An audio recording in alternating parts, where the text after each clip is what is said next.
Hello, good evening.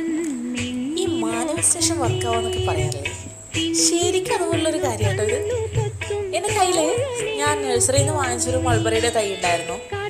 ശരിക്കും ഞാൻ നോക്കാത്തത് കൊണ്ട് ആ ചെടിയും നശിച്ചുപോയി. പക്ഷേ അത് ഉണങ്ങിപ്പോയതിന് ശേഷം എനിക്ക് ഭയങ്കര റിഗ്രറ്റ് ആയിരുന്നു. നമ്മൾ ഒന്നുമില്ലെങ്കിലും പൈസ കൊടുത്ത് വാങ്ങിച്ചൊരു സാധനമല്ലേ അതൊന്നും ഒരു കാ പോലും ഞാൻ കഴിച്ചിട്ട് കൂടിയില്ല. എൻ്റെ ശ്രദ്ധക്കുറവുകൊണ്ട് അത് നഷ്ടപ്പെട്ടു പോയി. അപ്പം മുതൽ എവിടെ ഈ ചെടി കണ്ടാലും ഞാനിങ്ങനെ ചുമ്മാ എനിക്ക് ഇങ്ങനെ നോക്കിക്കൊണ്ട് പോകും. അയ്യോ, എൻ്റെ കയ്യിൽ നിന്ന് നഷ്ടപ്പെട്ടു പോയല്ലോ എന്ന് വിചാരിച്ചിങ്ങനെ നോക്കിക്കൊണ്ട് പോകുന്നൊരു ചെടിയായിരുന്നു ഈ മൾബറിയുടെ. ഞാൻ ഇതുവരെ മൾബറി കഴിച്ചിട്ട് പോലുമില്ല. ഈ ഇടയ്ക്ക് എൻ്റെ കൂട്ടുകാരി അവളുടെ വീട്ടിൽ കൊമ്പ് വെട്ടിയപ്പോൾ ഒരു കമ്പ് എനിക്ക് കൊണ്ടുതന്നു. ശരിക്കും ഞാൻ ഞെട്ടിപ്പോയി കേട്ടോ. ഞാൻ അത്ര വിചാരിച്ചിട്ട് കിട്ടിയതുപോലെ ഭയങ്കര സന്തോഷമായി. ഇന്നിപ്പിതാ അതിന് 2 കുഞ്ഞു കാ പിടിച്ചിട്ടുണ്ട്. നന്നായിട്ട് പഴുക്കുന്നത് വരെ വെയിറ്റ് ചെയ്യാനുള്ള ക്ഷമ എനിക്കില്ല. അതുകൊണ്ട് ഞാൻ ഇന്ന് തന്നെ പറിക്കുക.